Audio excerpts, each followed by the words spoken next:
agama.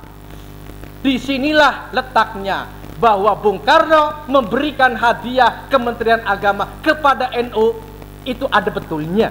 Karena apa? Melirik daripada jasa besar dari Kiai Wahid Hasyim untuk melerai pertikaian antara kubu nasionalis sekuler dengan kubu agama yang yang dipimpin oleh Ki Bagus Hadikusumo itu. Dan bahkan saking percayanya Insinyur Soekarno terhadap Kiai Wahid ditugaskan untuk menyusun sebuah pembukaan Undang-Undang Dasar 45 yang kita kenali sebagai preambel atau mukaddimah Undang-Undang Dasar 45 yang biasa kita bacakan di tiap hari Senin upacara bendera. Pembukaan atas rahmat Allah yang Maha Kuasa itu yang nulis siapa? Ki Wahid Hasyim. Dan mukaddimah itu adalah The Declaration of Independence of Republic of Indonesia. Deklarasi kemerdekaan Republik Indonesia, jantungnya ada di pembukaan itu. Dan siapa yang membuat itu? Orang NU. Siapa? Kiai Wahid Hasyim. Sampaikan ini kepada anak-anak sekolah bahwa pembukaan itu yang menulis, yang merancang, yang merumuskan adalah tokoh ulama NU bernama Kiai Wahid Hasyim.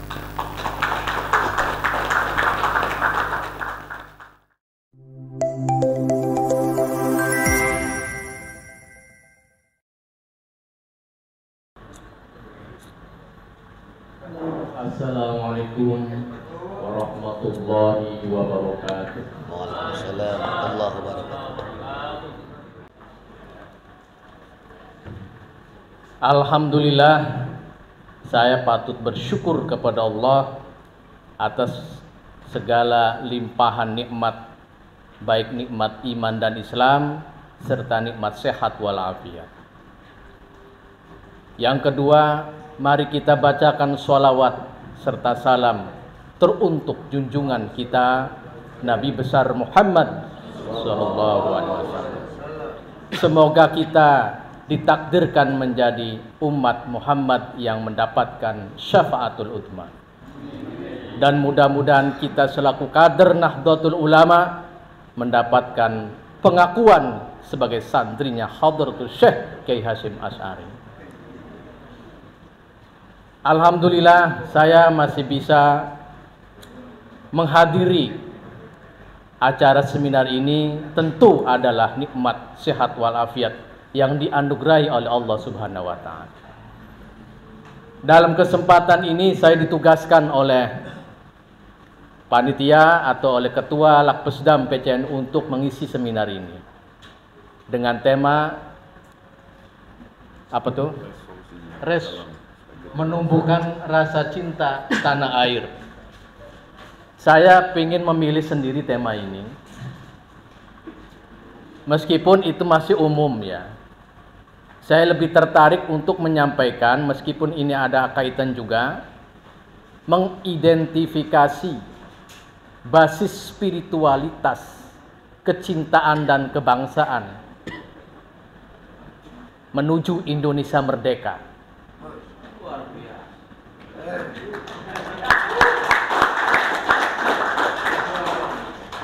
Mungkin ini yang lebih tepat dari tema yang sekarang kita seminarkan. Pertama, ini di bulan Agustus menjelang kemerdekaan. Lebih tepat kalau kita menggali identifikasinya itu. Apa sih yang menjadi dasar dari kebangkitan nasional ini? Mari kita lihat sejarah dulu. Mari kita lihat sejarahnya dulu. Bahwa ternyata kebangkitan nasional 1908 itu dipicu oleh geger Cilegon 1888. Dan itu ternyata geger Cilegon 1888 dipicu dasarnya adalah harokah thoriqah. Gerakan kaum tarekat yang oleh Sartono Kartodirjo dalam bukunya The Peasant Revolt Peasant 1808 of Banten, pemberontakan petani Banten 1888 yang ditulis oleh Sartono Kartodirjo menggunakan teori sejarah historikal The Studies of Ales. Artinya mengkaji peristiwa geger Cilegon itu kolektif, bukan personal. Dan ternyata pemicu utamanya adalah seorang mursyid agung, seorang khalifah tarekat bernama Syekh Abdul Karim Lempuyang. Ini pemicu dasarnya.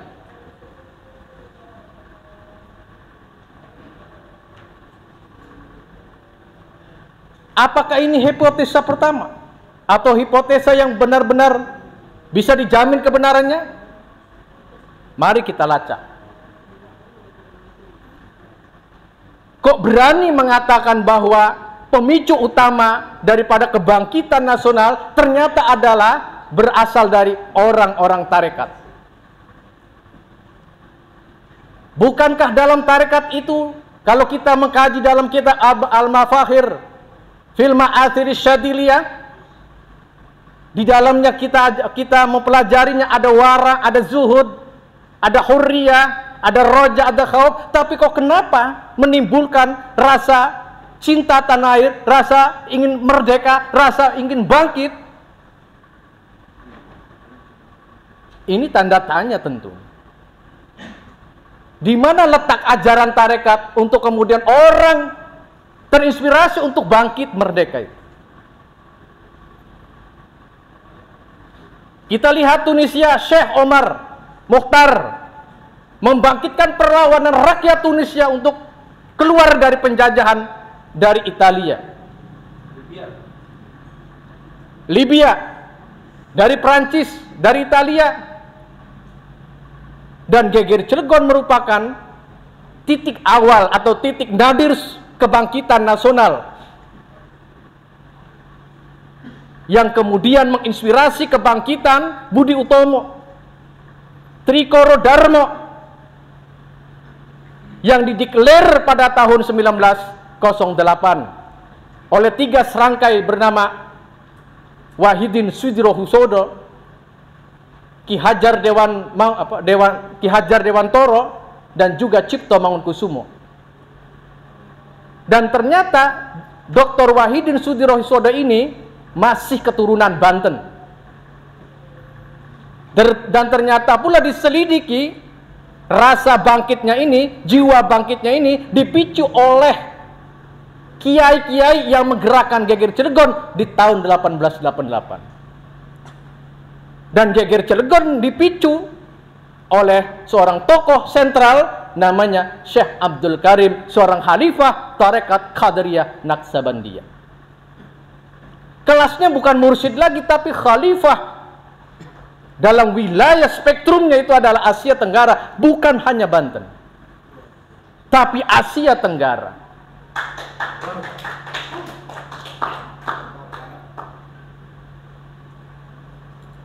Ini hebat. Jadi Banten menginspirasi. Geger Cilegon itu tidak sekedar sebagai pemicu daripada kebangkitan nasional, tetapi juga merupakan giroh untuk bagaimana mengembalikan Banten ini menjadi kesultanan lagi. Kenapa? Surat menyurat korespondensi antara Cilegon dengan Mekah itu menggunakan bahasa Arab dan menggunakan huruf-huruf yang kalau kita kenali sebagai wafat, pakai kode-kode rahasia yang isinya adalah makna ataupun angka-angka yang ada artinya. Bahwa tanggal perlawanan itu tanggal sekian, bulan sekian, tahun sekian, tempatnya di anu, itu dalam menggunakan bahasa Arab. Jadi skenarionya itu di Mekah. Siapa yang membuat skenario terjadi geger Cilegon 1888? Syekh Nawawi Al-Bantani. Tapi kenapa sejarah tidak mencatat itu? Karena apa? Rahasia. Sampai detik ini tidak bisa mengungkap kata-kata, kalimat-kalimat surat menyurat itu karena menggunakan bahasa Arab yang sangat sulit dipahami.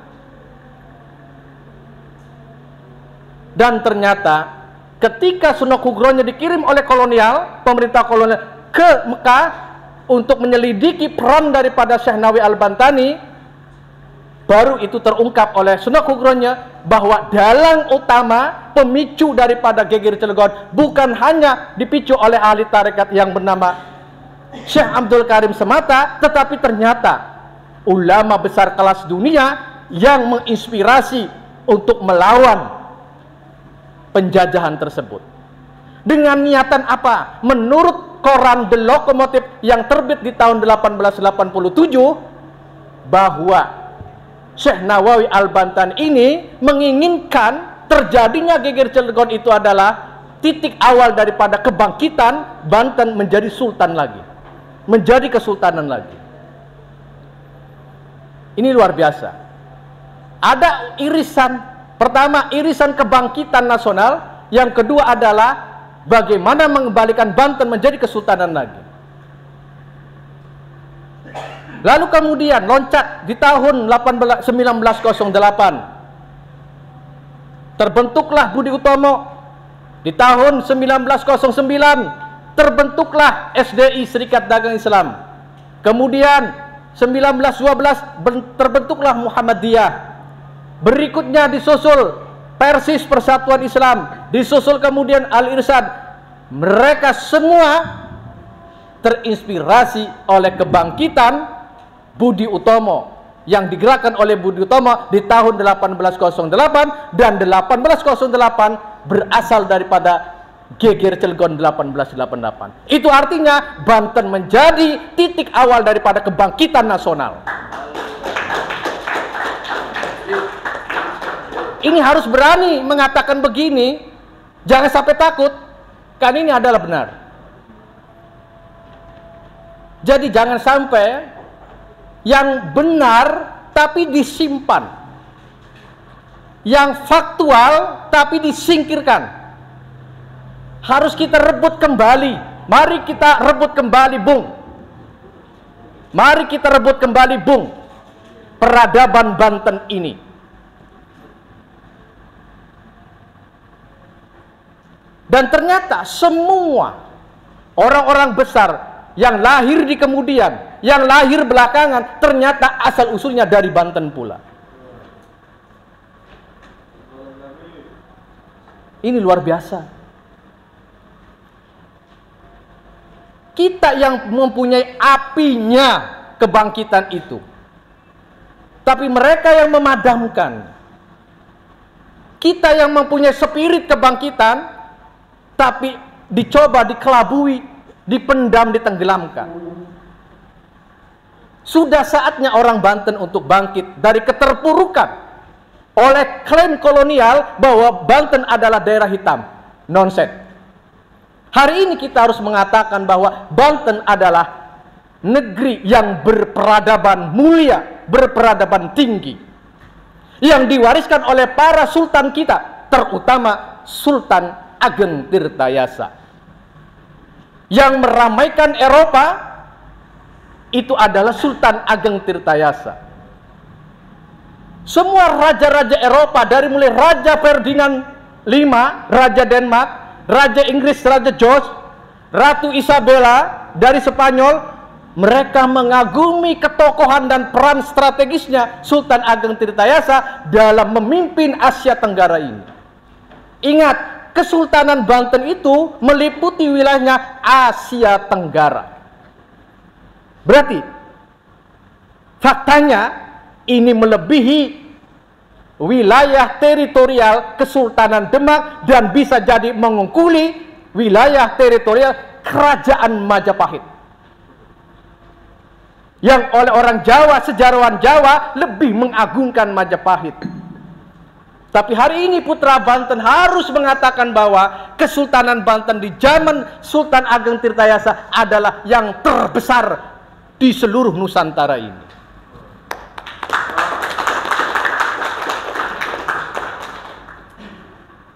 Mungkin kita banyak sekali tidak mengetahui daripada kita banyak tidak tahunya daripada banyak tahunya. Karena apa? Dokumen, manuskrip, data-data arkeologis data-data dan narasi-narasi sejarah yang ditulis oleh lembaga penulisan Kesultanan Banten, yakni Sandi Maya, Sandi Sastra, semua dirampok oleh Belanda, diboyong, diborong, dibawa pulang ke Belanda. 9.000 dokumen penting tentang Kesultanan Banten sejak Sultan pertama Kanjeng Sultan Hasanuddin Banten sampai Sultan terakhir Sultan Syafiuddin. 9.000 dokumen penting. Satu dokumen itu berjilid-jilid sampai 200-an jilid. Itu artinya setiap dekade kepemimpinan Sultan Banten banyak sekali mengkisahkan peristiwa-peristiwa sejarah yang sangat penting. Dan ini kita tidak pernah kita ketahui.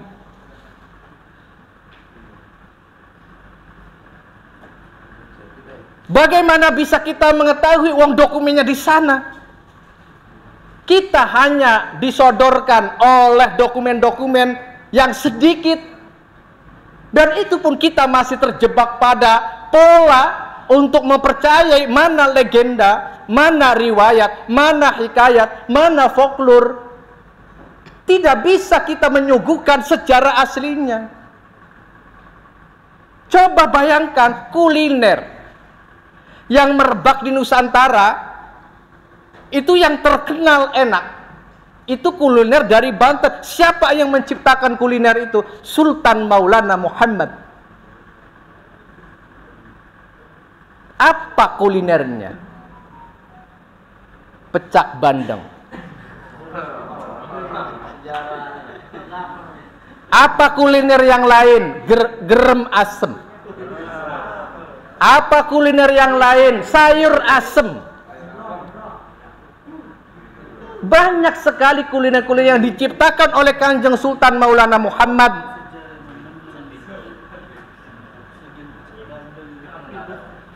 Lalu siapa yang menginspirasi kehebatan Laksamana Malahayati kalau bukan dari Banten? Karena kepala regu pengawal Sultan itu perempuan semua, 41 orang perempuan.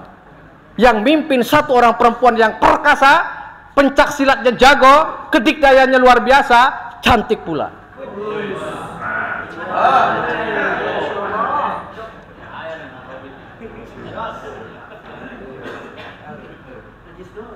Kita hanya mengetahui sejarah Banten lewat folklore. Mengenali babat Banten pun kagak. Mengenali sejarah Banten pun kagak. Membaca karyanya Profesor Husein Jayadingrat penuh, embuh nggak bakal ketemu.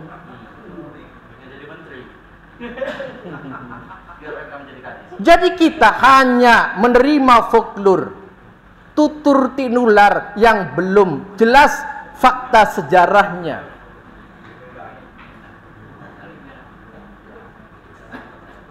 Maklum, karena kita dininabobokan. Maklum karena kita dibodohi. Maklum karena kita terkena hegemoni Jawaisme.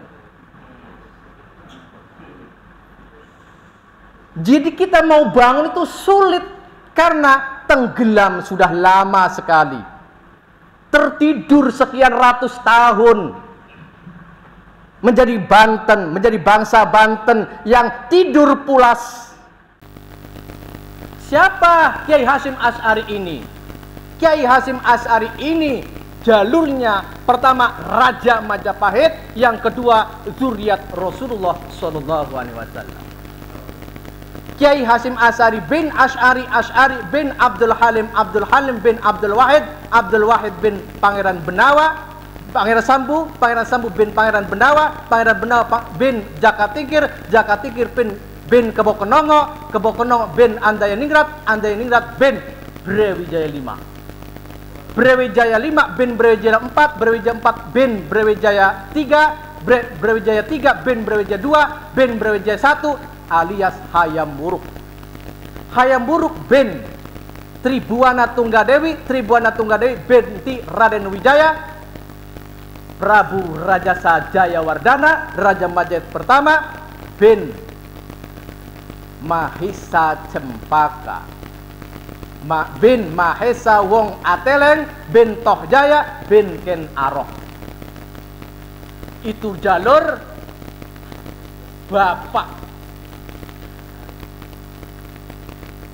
Lalu kemana jalur zuriat Rasulullahnya? Istri Jaka Tingkir itu adalah cucu daripada Raden Patah. Raden Patah itu adalah anak Brawijaya V, punya istri, anak dari Sunan Ampel, namanya Siti Asyiqah. Sunan Ampel itu siapa? Sayyid Ali Rahmatullah bin Sayyid Ibrahim Samarkan. Ibrahim Samarkan punya bapak Syekh Jamaluddin Kubro. Ketemunya Sunan Gunung Jati di Syekh Jamaluddin Kubro dengan Kanjeng Sunan Ampel. Itu artinya bahwa Kiai Hasyim Asy'ari baik itu zuriatnya Raja Majapahit dan juga zuriatnya Rasulullah SAW. Kita loncat menjelang kemerdekaan Republik Indonesia. Ada 4 tokoh yang berperan penting dalam upayanya mendirikan negara Republik Indonesia ini, negara kesatuan Republik Indonesia itu. Pertama adalah Insinyur Soekarno, yang kedua adalah Muhammad Hatta, yang ketiga adalah Kiai Wahid Hasyim, yang keempat adalah Ki Bagus Hadikusumo. 4 orang ini sangat strategis memainkan peran dalam upaya mendirikan negara kesatuan Republik Indonesia di tahun 1945. Pemicu awalnya adalah tanggal 1 Juni yang kemudian kita kenali sebagai hari lahirnya Pancasila. Jauh sebelum tanggal 1 Juni, utusan Bung Karno datang ke Tebuireng untuk izin dan minta restu kepada Hadratus Syekh Kiai Hasyim Asy'ari di Tebuireng, dan jawabannya adalah merestui Pancasila sebagai dasar negara Republik Indonesia. Dengan menjalani tirakat 3 hari dan menjalani istikharah selama 3 malam, mewirid Iyyaka na'budu wa iyyaka nasta'in 350.000, ya Jabbar ya Qahar 4.444, dan menghatamkan 1 harinya itu adalah 2 hataman Al-Quran. Kalau otak kita meledok kita.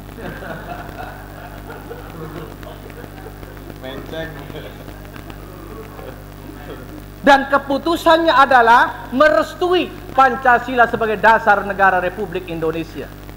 Lalu kemudian dari tanggal 1 Juni sampai tanggal 22 Juni rempuklah, rapatlah, merumuskanlah bagaimana isi Pancasila itu yang diterima oleh banyak pihak, yang kemudian kita kenal sebagai Darul Misak, karena kesepakatan antara individu-individu yang termasuk dalam Badan Usaha Persiapan Kemerdekaan Indonesia. Kemudian dikerucut menjadi tim 9 PPKI yang dipimpin oleh Presiden Soekarno. Pada saat yang krusial, tanggal 22 Juni, terbitlah Piagam Jakarta yang isi daripada Pancasila itu adalah ketuhanan yang Maha Esa dan menjalankan syariat bagi pemeluk-pemeluknya. Kemudian dihapus oleh tokoh dari Indonesia Timur, yakni Yohanes Lemina, yang keberatan akan adanya merek syariat Islam. Lalu kemudian kompromi 4 orang ini. Pertama, Insinyur Soekarno. Kedua, Muhammad Hatta. Ketiga, Ki Wahid. Keempat, Ki Bagus Hadikusumo. Yang menolak untuk dihapus itu adalah Ki Bagus Hadikusumo, seorang pimpinan Muhammadiyah. Seorang pimpinan Muhammadiyah. Menolak. Karena apa? Realnya bangsa Indonesia adalah Muslim. Realnya bangsa Indonesia itu adalah mayoritas Muslim. Sudah sepantasnya, sudah sepatutnya negeri ini didasari Islam. Tapi oleh Muhammad Hatta, karena Muhammad Hatta adalah seorang nasionalis, tidak bisa dibangun berdasarkan satu agama. Didukung oleh Bung Karno, seorang nasionalis sekuler, bahwa kita ini adalah satu tekad, satu nation, one nation, satu bangsa. Tidak bisa dibangun oleh satu suku, tidak bisa dibangun oleh satu agama. Harus ada kesepakatan bersama, konsensus nasional untuk mendirikan negara kesatuan Republik Indonesia ketika masyarakatnya heterogen. ketika masyarakatnya multikultural, ketika masyarakatnya adalah plural, tidak bisa dibangun oleh satu agama tertentu. Maka bagaimana caranya, solusinya untuk negara kesatuan Republik Indonesia terbentuk dan semuanya merasakan puas? Lalu kemudian Kiai Wahid Hasyim dengan kecerdikannya, dengan kecerdasannya mengusulkan bahwa boleh syariat Islam bagi pemeluknya dihapus, 7 kata dihapus dengan catatan bahwa kita bangsa yang beragama, negara harus menjamin kita sebagai pemeluk agama ini jangan sampai dibiarkan agama ini tidak teratur dan tidak terurus. Konkretnya bagaimana, kata Bung Karno terhadap Kiai Wahid? Konkretnya adalah bentuk dan dirikan Kementerian Agama. Disinilah letaknya bahwa Bung Karno memberikan hadiah Kementerian Agama kepada NU, itu ada betulnya. Karena apa? Melirik daripada jasa besar dari Kiai Wahid Hasyim untuk melerai pertikaian antara kubu nasionalis sekuler dengan kubu agama yang dipimpin oleh Ki Bagus Hadikusumo itu. Jadi politik khairul umuri awsatuha diperankan oleh Kiai Wahid Hasyim. Dan bahkan saking percayanya Insinyur Soekarno terhadap Kiai Wahid ditugaskan untuk menyusun sebuah pembukaan Undang-Undang Dasar 45 yang kita kenali sebagai preambel atau mukaddimah Undang-Undang Dasar 45 yang biasa kita bacakan di tiap hari Senin upacara bendera. Pembukaan atas rahmat Allah yang Maha Kuasa, itu yang nulis siapa? Kiai Wahid Hasyim. Dan mukaddimah itu adalah the Declaration of Independence of Republic of Indonesia. Deklarasi kemerdekaan Republik Indonesia, jantungnya ada di pembukaan itu. Dan siapa yang membuat itu? Orang NU. Siapa? Kiai Wahid Hasyim. Sampaikan ini kepada anak-anak sekolah bahwa pembukaan itu yang menulis, yang merancang, yang merumuskan adalah tokoh ulama NU bernama Kiai Wahid Hasyim. Kalau Kiai Wahid sudah jelas, bin-nya adalah Hadratus Syekh Kiai Hasyim Asy'ari. Lalu siapa Insinyur Soekarno? Insinyur Soekarno anak daripada Raden Sukemi Sostro Diharjo, punya bapak namanya Raden Darmo Diharjo, punya bapak Raden Jaya Kusumo, punya embok namanya Nyai Ratu Ageng Serang, cicit daripada Sunan Kalijaga. Dengan demikian, dari jalur ibu Insinyur Soekarno keturunan Sunan Kalijaga, sedangkan dari jalur bapak adalah keturunan Sultan Hamengkubuwono, dan Sultan Hamengkubuwono adalah keturunan Sultan Mataram, Sultan Agung Mataram. Sultan Agung Mataram punya bapak ataupun kakek namanya Sultan Panembahan Senopati yang kita kenal sebagai Danang Sutawijaya. Danang Sutawijaya ini adalah anak daripada Ki Ageng Pamanahan. Ki Ageng Pamanahan punya bapak namanya Ki Ageng Sela. Ki Ageng Sela punya bapak Andaya Ningrat, punya bapak Brawijaya V. Itu Bung Karno. Lalu siapa Muhammad Hatta ini? Muhammad Hatta ini adalah anak daripada Siti Salehah, anak daripada Syekh Abdurrahman Batu Ampar Padang Bukit Tinggi. Siapa Syekh Abdurrahman Batu Hampar ini? Bukan Batu Ampar Madura ya, Batu Hampar ini. Beliau ini juga adalah zuriat Rasulullah. Beliau ini Sayyid atau Maulana Abdurrahman Batu Hampar ini adalah mursyid daripada tarekat Naqsabandiyah Khalidiyah. Darah daripada Muhammad Hatta adalah darah ahli tarekat.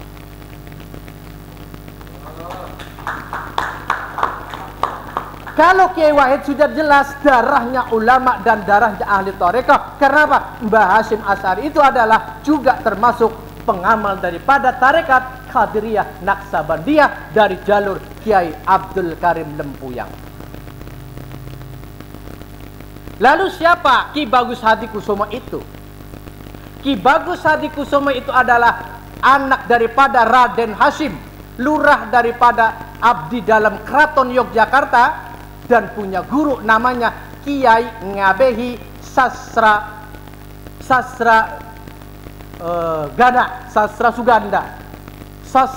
Suganda. Beliau adalah pengamal tarekat juga.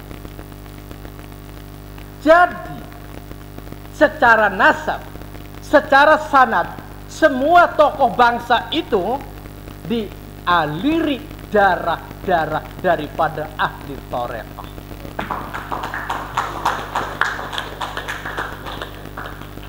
Itu artinya apa? Bahwa tarekat ternyata mampu membebaskan pribadi ini dari keterkungkungan, membebaskan dari kebelengguan atau belenggu penjajahan. Kenapa? Spiritnya adalah al-hurriyah, itu kemerdekaan. Tidak bisa diatur, tidak bisa mengatur, dan tidak bisa diatur-atur. Dan mutlak kemerdekaan pribadi adalah milik pribadi, dan orang lain tidak boleh menjajahnya dan tidak boleh menindasnya. Jadi spirit tarekat itu adalah al-hurriyah. Kemudian ini yang menjalari semangat kebangkitan nasional yang dipicu oleh GGR Cilegon 1888. Kenapa bisa disimpulkan adanya saluran daripada ahli tarekat? Karena apa? Darah ahli tarekat yang mengalirinya. Dan ternyata Banten ini dikenal sebagai negeri tarekat. Banten ini adalah negeri tarekat. Tetapi kemudian kenapa Banten ini lebih dikenal sebagai negeri debus, negeri santet, negeri rampok, negeri jahat, negeri hitam? Inilah tanggung jawab kita sebagai orang Banten untuk memulihkan klaim hitam ini dan suarakan kepada semuanya bahwa Banten adalah titik mercusuar peradaban Islam di dunia ini.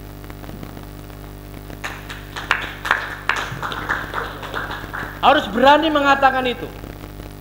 Hilangkan simbol ego, hilangkan egoisme, hilangkan ego sektoral, hilangkan ego status sosial, bahwa kita orang Banten harus padu, menyatu, bangkit bersama, membangkitkan nama baik Banten ini di kancah internasional, di kancah nasional, dan di kancah sendirinya. Jangan sampai larut terlalu lama tenggelam dalam kebodohan, terlalu lama tenggelam dalam klaim kejahatan. Harus kita hentikan hari ini juga, dan kapan lagi kalau bukan sekarang. Jangan sampai anak cucu kita mewarisi peradaban yang kelam, peradaban yang hitam, peradaban yang tidak beradab sama sekali.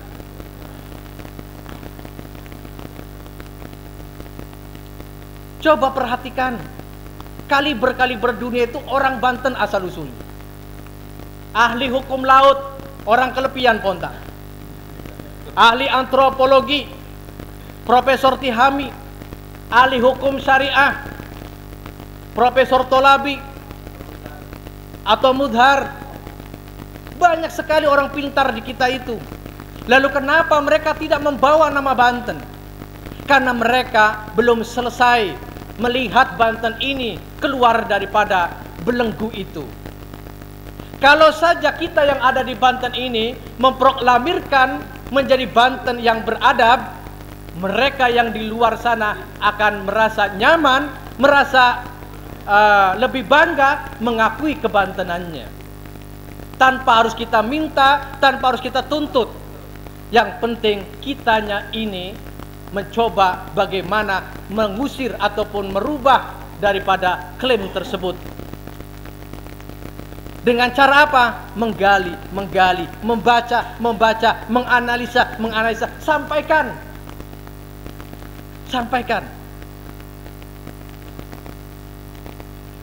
Jangan sampai kita minder, menjadi bangsa yang minder. Pemerintahan hari ini dikuasai juga oleh orang-orang Jawa. Semua lini organisasi dikuasai orang Jawa karena mereka mampu meyakinkan pada kita bahwa mereka yang paling pas, mereka yang paling benar, yang paling cocok. Orang Banten nomor 2, nomor 3-nya. Di lini manapun orang Banten itu di nomor 3-kan, di nomor 4-kan dalam konteks nasional. Penyakitnya apa? Mindernya itu kita itu. Mindernya itu beralasan karena apa? Kita terlalu lama ditenggelamkan, dibenamkan. Jadi sudah saatnya kita harus bangkit. Bolehlah resolusi jihad menjadi pemicu juga kebangkitan nasional, mempertahankan kemerdekaan Indonesia. Tetapi lebih jauh lagi bahwa Banten pula punya saham besar dalam upaya memerdekakan Republik Indonesia ini. 15 tahun lamanya Kiai Ahmad Khotib, Kiai Haji Tubagus Ahmad Khotib harus terpenjara, terbuang di pulau yang terpencil di Banda Neira dan juga Bovendigul, yang kalau nyamuknya itu bukan kecil lagi tetapi segede jempol. Kiai Khatib ini bertahan 15 tahun lamanya, dihukum oleh Belanda karena ingin melakukan perlawanan untuk mengusir penjajahan ini. Karena apa? Terlalu lama sekali penjajahan ini, sudah memakan waktu cukup lama, memakan korban cukup lama, dan juga merampok aset-aset, merampok kekayaan Nusantara ini. Jalan satu-satunya adalah lawan. Jadi yang teriak kata lawan itu hanya orang Banten yang berani.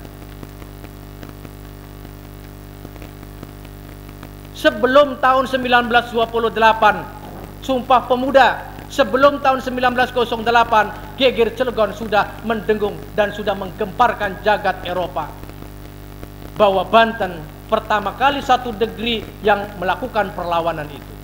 Dan ternyata perlawanan Geger Cilegon itu adalah klimaks daripada perlawanan kaum ulama untuk melawan penjajahan. Sementara diawali oleh Tubagus Buang, dan juga dilanjutkan oleh Nyimas Gamparan, dilanjutkan oleh Kiai Wakia, lalu kemudian dilanjutkan oleh Kiai Wasid atas instruksi dan arahan daripada Syekh Nawawi Al-Bantan. Maka kita generasi hari ini, generasi Banten hari ini harus mewarisi dan memiliki semangat untuk membangkitkan Banten ini, karena Banten sudah jadi takdirnya menjadi negeri satu-satunya di Nusantara yang menggelorakan sebuah kemerdekaan, menggelorakan sebuah kebangkitan, dan juga menggelorakan peradaban dunia. Semua orang seluruh dunia melihat Banten itu tidak lagi melihatnya Banten sebagai kesultanan, tapi sudah melihat Syekh Nawawi Al-Bantari. Karya-karyanya beliau merambah ke seluruh kampus-kampus di dunia ini. Dari kampus dari kampus Harvard sampai kampus Cambridge, dari Cambridge sampai kampus Sorbonne, Prancis, semua ada karya-karyanya Syekh Nawawi.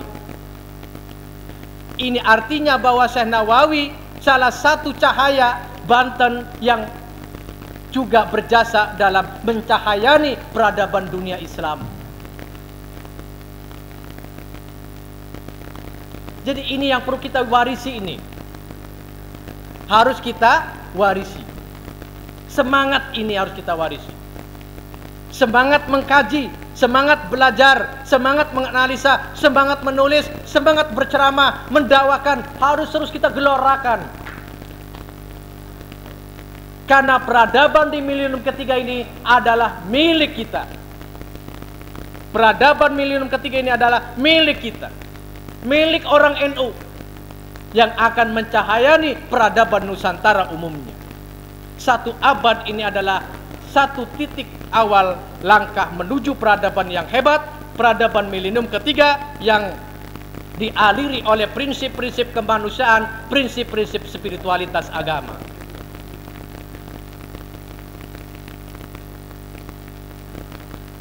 Jadi kesimpulannya adalah, apa yang saya bicarakan hari ini adalah semua diawali dari gerakan Tarekat dalam upaya kebangkitan negara, kebangkitan negeri dari keterpurukan, dari belenggu-belenggu penjajahan. Jadi tarekat, saya hipotesa lagi, tarekat adalah dasar awal daripada kebangkitan sebuah peradaban. Dasar awal dari sebuah peradaban itu adalah tarekat. Saya yakin itu.